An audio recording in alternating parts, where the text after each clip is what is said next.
Alrighty, well, first we had to take off this panel here. I believe it's called a T-skirt.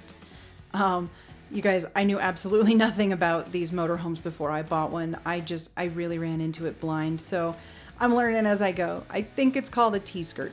And we also had to remove the valve that the previous owner put on so that you could air the airbags up from the outside of the coach. You didn't have to like reach in and do it all there. And here, the tutorial that we had watched on replacing the airbags said to put 6 2x4s under between the two tires to kind of hold it up while you're replacing the airbag, and so that's what we did. I'm guessing it's the right thing to do.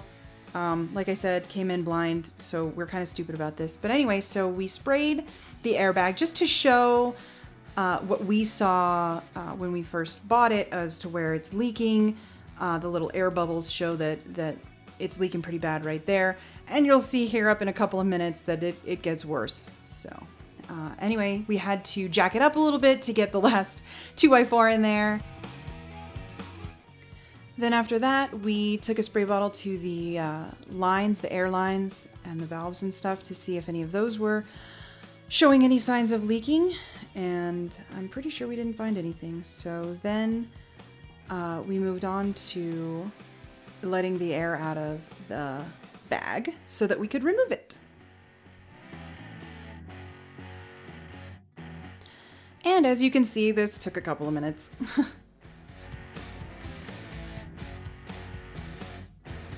And after that, my husband went ahead and took off the valve that connects the air hose into the airbag itself.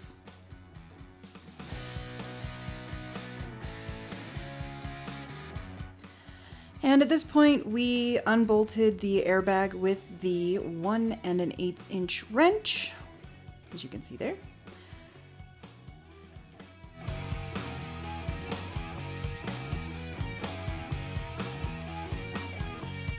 And once all the bolts were undone, it was really super easy to remove the old airbag.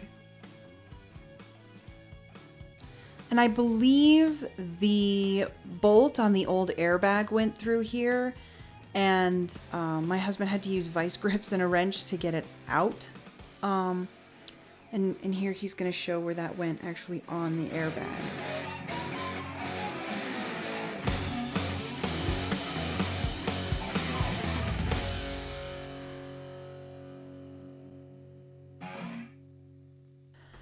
Here, my husband's going to pull out the ends of the old airbag, and we're going to show you. See that big old crack there? Yeah, that's a point of air leakage.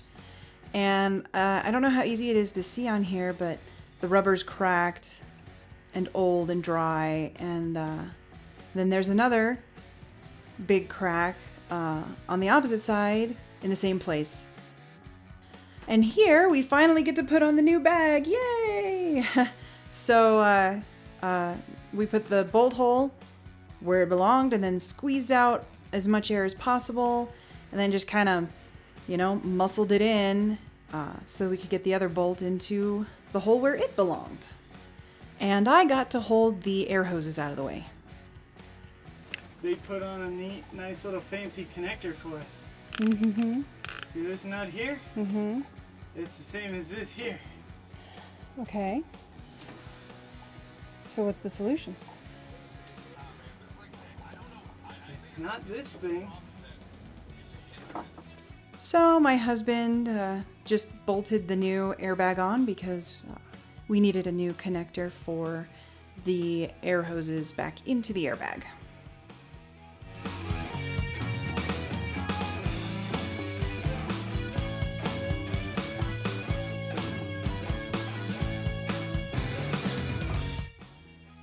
And really at this point it was just a matter of putting the air hoses into the new connector.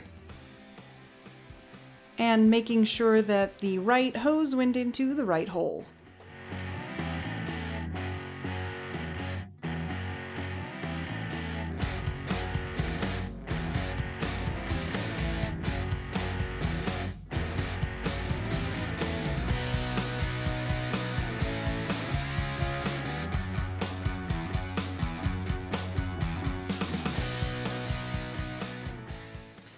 And then at this point, we just attached the air compressor hose to it and filled up the bag.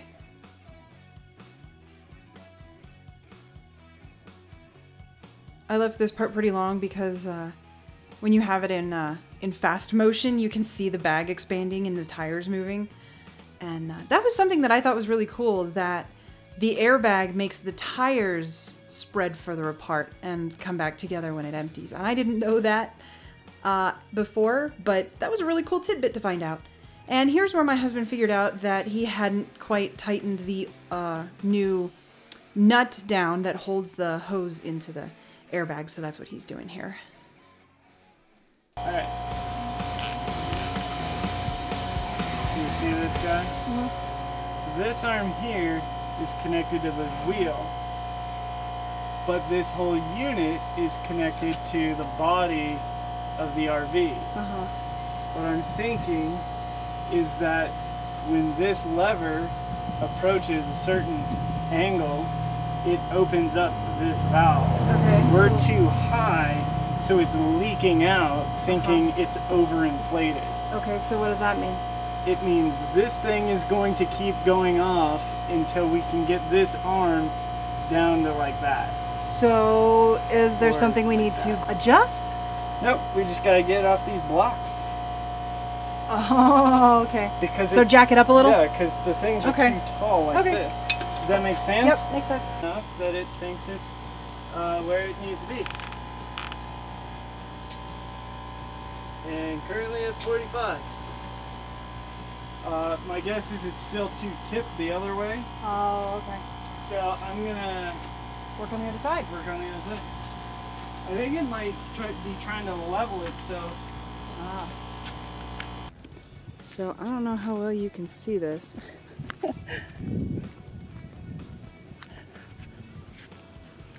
But I now have a very, very lopsided RV because this side the airbag's new and the other side is not. So it's really, there we go.